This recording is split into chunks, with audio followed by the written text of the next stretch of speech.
This talk will present a brief overview of previous work on Philistine architecture and of the narratives around it, with particular reference to the Philistine site of Tel es-Safi Gath, the city of Goliath.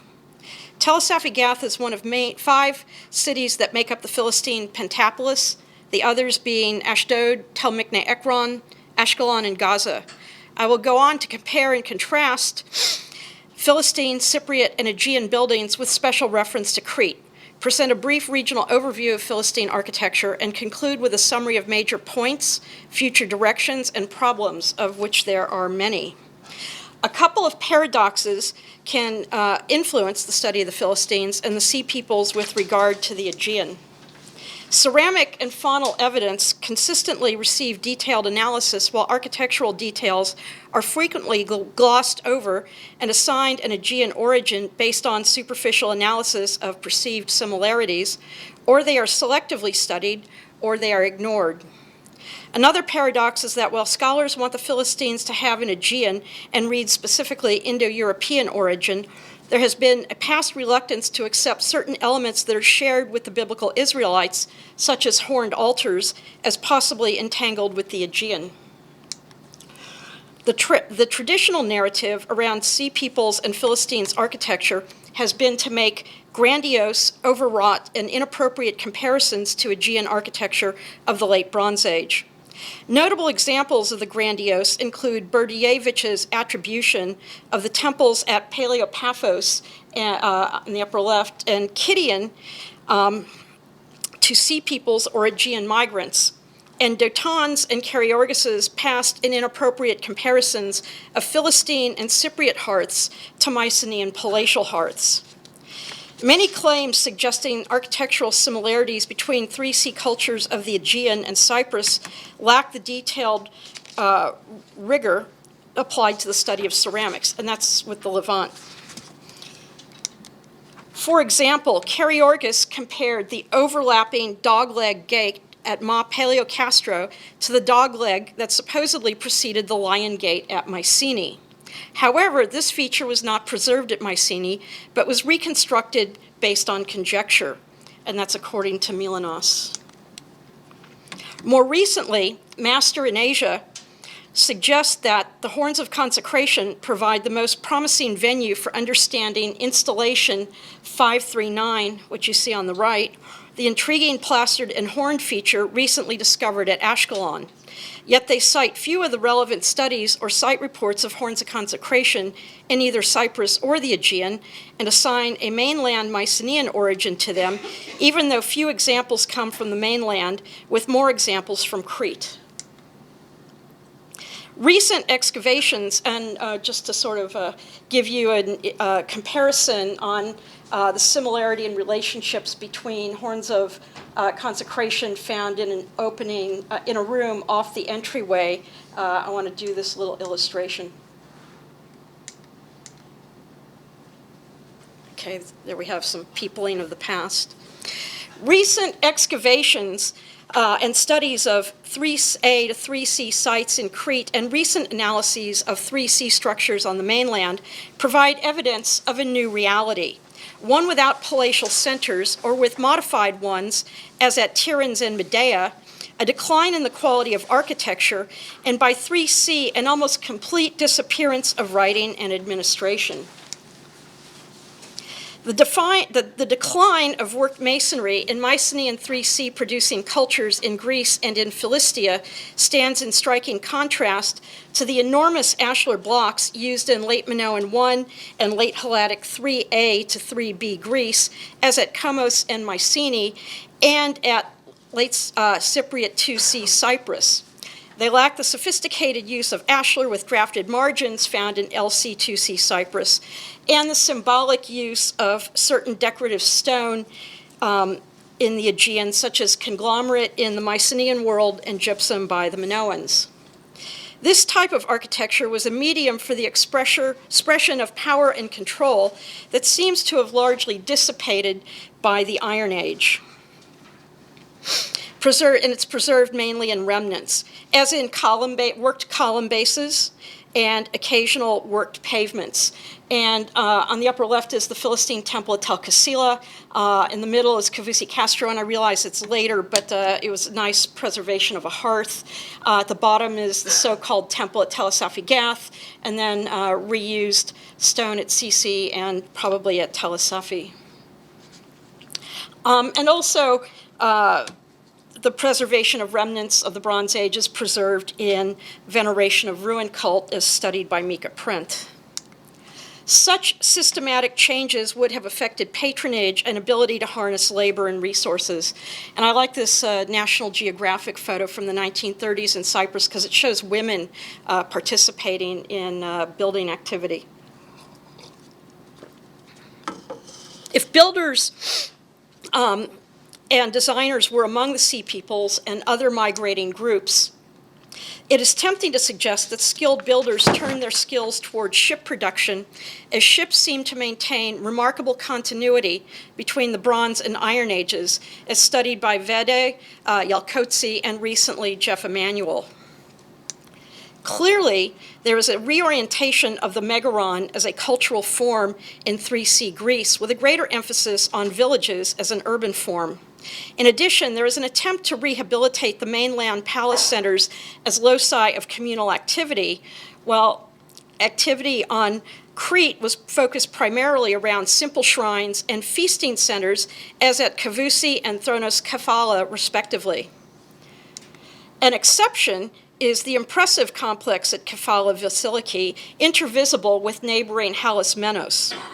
Any remaining centralized authorities may have been too weak to command the resources and mobilize the labor to undertake elaborate building programs that matched the grandeur of the late Bronze Age. The efforts of emerging elites in the post-Palatial Aegean seem to have been more directed toward establishing genealogical links with the past through the manipulation of surviving symbols, or through establishing and maintaining social bonds and alliances through ritual drinking and or feasting. Such activities have been argued for at Tirans by Stockhammer, and an urban landscape of feasting pits has been documented at Thronos Kefala by Dagata. It is against such a background that comparisons of Aegean commonalities with Philistia might be conducted, based on social change throughout the Mediterranean and the possibility of limited migrations. One starting point with regard to architecture is to compare and contrast both construction techniques as well as architectural design. And also to keep in mind some of the chronological changes. Yakovu has noted that Cyprus does not present a uniform picture in the early Iron Age. The central administrative structures at Alissa, Kalavassos, and Moroni come to an end. Religious centers at Kition and Kuklia carry on, as do mercantile cities at Hala Sultan Teke and Enkami. And new short-lived settlements appear at Ma Paleocastro and Pila Kokinokremos in the transition, and then are abandoned a short time later. Oops. Attempts have been made to associate both Pila and Ma with settlements by Aegean Sea Peoples.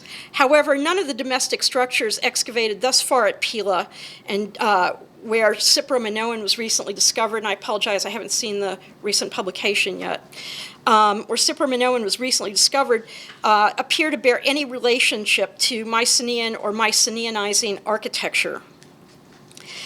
Two of the complexes, designated A and B, are comparable in form and size to McEnroe's Type 3 of Minoan House. However, they clearly draw on Cypriot antecedents as found at Alhambra and at Kalavassos Ias Demetrios. The situation at Ma Paleocastro shows greater entanglement. A similar plan characterizes Building 1, constructed during the first habitation period of Floor 2 in an LC2C2 house located at the north end of the site. And the arrows show where the various houses are located. Distinctively, it is one of only two of the buildings on the site that employs ashlar masonry in its construction, though as spolia. Buildings 2 and 4 at Ma are also significantly different from Building 1 in layout and arrangement. Building 2 is an axial structure with a rectangular hall, a central doorway in the short side, a central hearth, and a series of side chambers, recalling the megaroid form found in post-palatial domestic units on Crete and on the Greek mainland. Hearths were found in several of the large halls with smaller associated rooms on the site, such as Building 4, and may have also been located in outdoor spaces.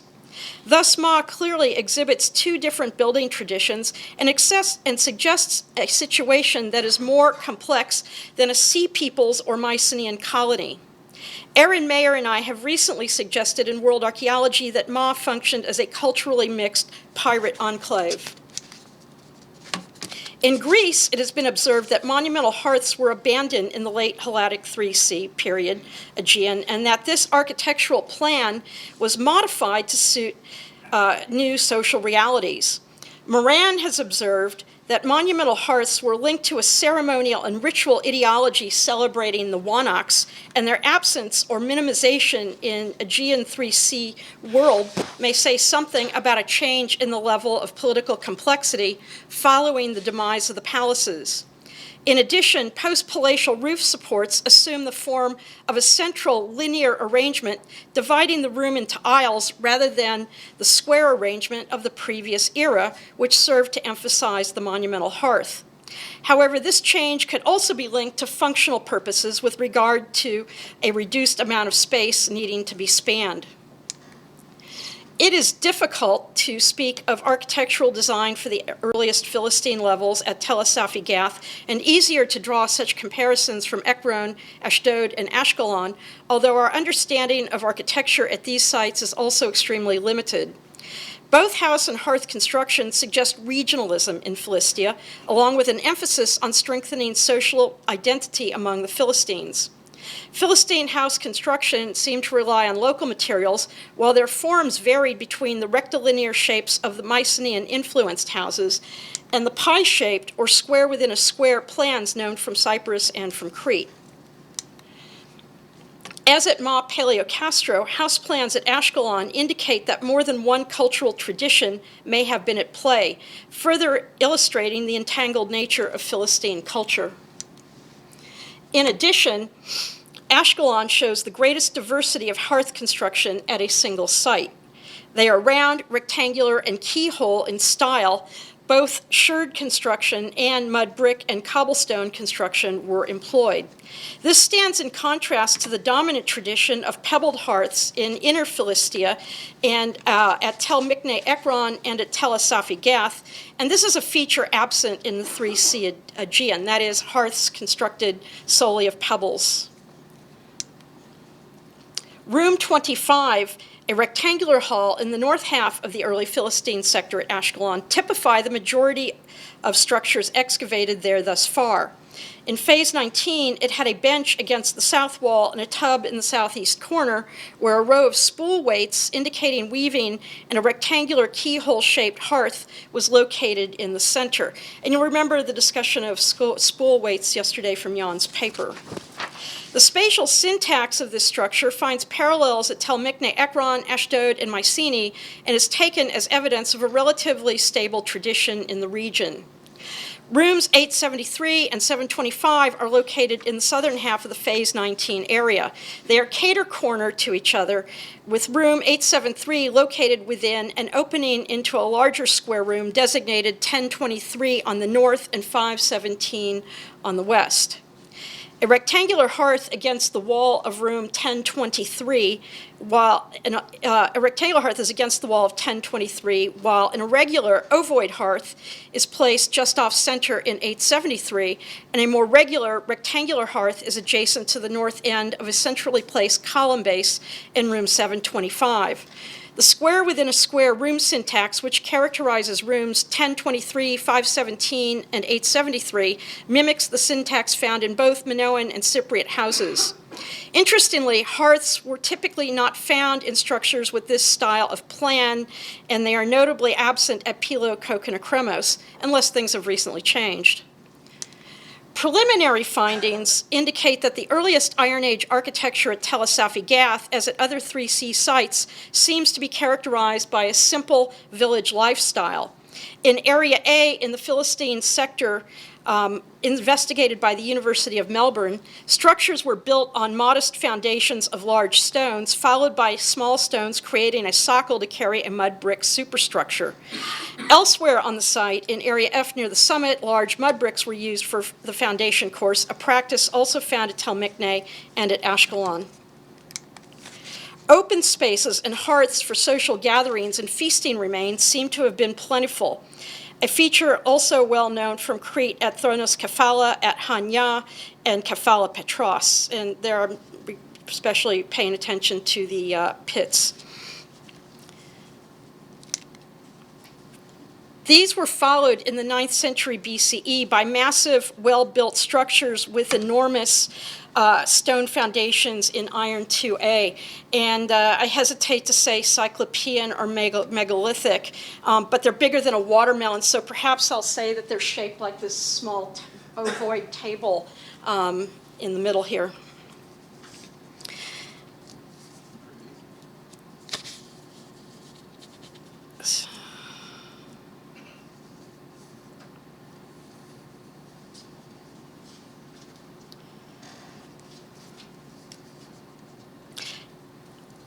A more skilled masonry technique in this era is indicated by special features such as the horned altar discovered in 2009 by the Bar Ilan team in Area D, the lower city at Tel es-Safi Gath. And this, again, this is in the lower city just below the Tel, about 20 centimeters below the surface. Although Iron 2A rebuilding of the 9th century BCE in this table-shaped large or megalithic stone construction disturbs the ground plans of the structures in Area A at Tel es-Safi, there is clear evidence of their reuse, with older walls being extended, floor levels being raised to cover some earlier walls, and continuing to make use of other associated walls. And this is an earlier, this is an earlier floor, the black and white image in the here in the foreground, and then this wall was covered up and a new set of features constructed going with the rest of this architecture. And here you can clearly see some of the phases that make use of associated walls. Number one is an early wall that stops, and then it's extended in the second phase, makes a return where there's a pivot stone. Wall 3 is added, and so on and so forth. This apparent preference in and reuse of existing structures suggests a continued multi-generational use of architecture that has been termed curation and can be seen as a form of ritualization with regard to similar studies. An emphasis on renewal and reuse throughout Greek prehistory has been characterized by Haggis as a phenomenology of the static. As noted, most hearths in coastal Philistia are constructed of clay, clay and pebbles, or clay and sherds. They may be contrasted, or they may be round, square, ovoid, or keyhole in shape, as I've already discussed. In contrast, locating pebbled hearths in open outdoor areas in the interior of Philistia may have promoted larger communal gatherings around them. Such gatherings would have occurred within the context of drinking and eating activities that included drinking sets consisting of craters and deep bowls. Such displays and performances of sociality would have fostered nostalgia heightened by the effect of alcohol for recalling a past that may have become mythologized through spatial and temporal distance, strengthened community bonds, and promoted the status of particular individuals. There are numerous instances of hearths in open areas being renewed through the superimposition of hearths at early Iron Age Tel es-Safi Gath for as yet no clear functional reason. So layers of hearths built one on top of another. The activity of constructing and renewing hearths might have been linked to promoting certain individuals or factions in the performance of competitive displays of sociality as a means of competing for leadership. A similar situation may have existed at Tel Mikne Ekron, where Dotan mentions a large open area where 25 hearths were found in 2 superimposed layers at the top of the Acropolis, which she associates with a special communal function. Whatever the precise purpose was of gathering around external hearths, the public display of shared symbolism would have served as an additional mechanism to foster and strengthen bonds of cultural and corporate identity necessitated by their distance from the coastline. As the Philistines at Tel es-Safi Gath became more culturally established in the region, and as perhaps certain families became paramount, the role of mythologized memories, nostalgia, and the need for large-scale communal social activity may have decreased, and social activity may have been channeled more into interior spaces. A similar series of activities, again, has been postulated for the numerous pits excavated at Thronos Kefala by Dagata, as noted earlier, and is potentially indicated by feasting pits at Petras Kefala and at LM3C Hanya. In contrast with the modest structures of Iron 1 to 2A early at Tel es-Safi Gath, the Iron 2A structures of the 9th century BCE, while following the same orientation as their Iron 1 to 2A counterparts, represent a dynamic change and possibly a conscious distinction or reorientation of the nature of the community. It is marked by the creation of new buildings constructed on massive megalithic-style stone foundations. The plan of one of these 9th century structures, building 23033, preserves some clear Mycenaean-style characteristics. It is composed of a hall with porch employing approximate 1 to 2 proportions and 4 side chambers. But it is lacking the circulatory corridor separating the hall from the side chambers as found in canonical megara. Its special character is reinforced by some of its finds and may be regarded as connected with Canaanite and Cypriot ritual practices, including chalices, as you see on the right in room 3, and notched scapula, as you see on the left in room 3. The plan of building 23033 and the use of enormous stones as well as a reused column base in its construction indicates that it was a special building which required planning and mobilization of labor to construct. Elite buildings in early Philistia tend to be interpreted as cultic and linked to Mycenaean temples, which in turn may be linked to Canaanite ones, as at Tel Mavorach on the upper 15th century temple on the upper left. Added to these is the growing corpus of LM3C temples and shrines excavated on Crete.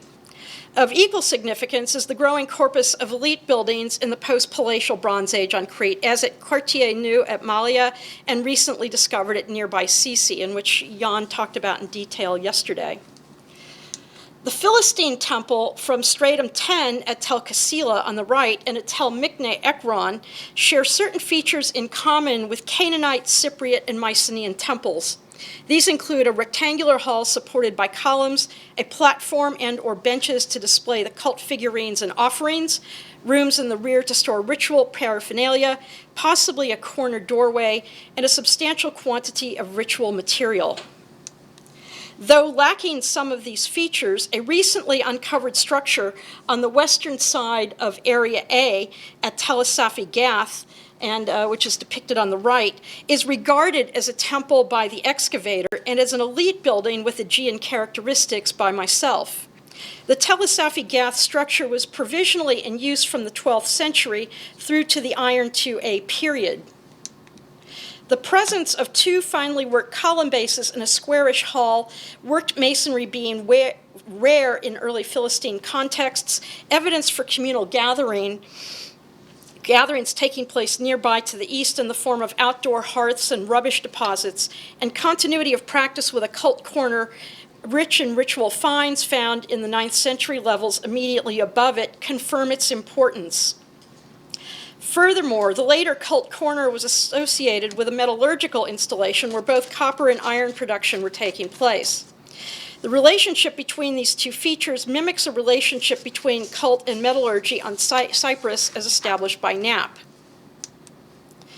Squarish or rectangular halls with column bases did not only typify Mycenaean cultic structures, but formed the core of important elite complexes at Late Minoan 3A Quartier Nu at Malia and in Building CD at nearby LM3B CC, where a recently discovered cache of over 50 real-style loom weights links them potentially to the Sea People. Building CD at CC was 450 square meters and was composed of at least 20 ground floor rooms and spaces organized around two large halls, a columned hall 3.1, which you heard about yesterday on the north, and a pillared hall with hearth 4.11 on the south. Porches gave access to both halls, and pillared hall 4.1 was connected to shrine 3.8. The shrine was lined with benches, and its finds included 2 triton shells, 2 cult stands, 6 calathoi, and a deer antler. Understanding of the building by the excavators is preliminary, but it seems to have been occupied by a single group and served as a focus for larger group activities. The pillared hall 4.11 was slightly smaller, but was distinguished by 2 pillar bases with a triangular reddish clay hearth between them. It is entirely plausible that these architectural forms could have also influenced early Philistine architecture.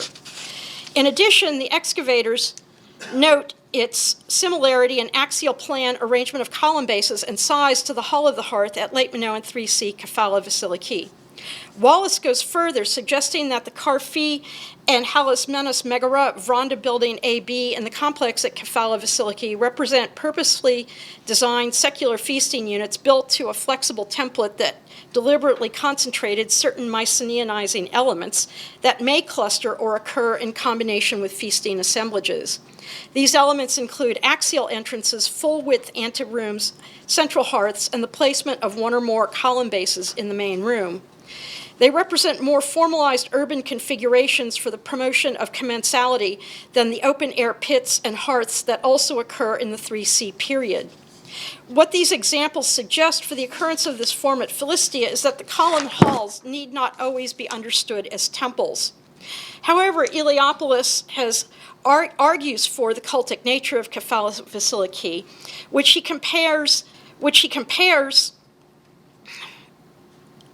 contained a badal and a significant amount of cultic material. And here again, Telkasila. Still, the diversity of the elite architecture in post-Palatial Crete may explain why ritual items are lacking in the hall at Tel es-Safi Gath, in contrast to Kasila, where cultic items were plentiful. Okay, to conclude, archaeological discoveries in the last 30 years in Cyprus pushed the widespread use of ashlar masonry into the 13th century, confirming it as a Cypriot rather than a Sea People's innovation. The new discoveries at Philistine sites are being published at a startlingly rapid pace. Thus, interpretations of Philistine urban remnants should be strongly grounded in available data, knowledge of comparanda, and sound theoretical frameworks, and must proceed with caution tempered by intellectual openness, curiosity, and a willingness to be flexible in our assessments and our reassessments.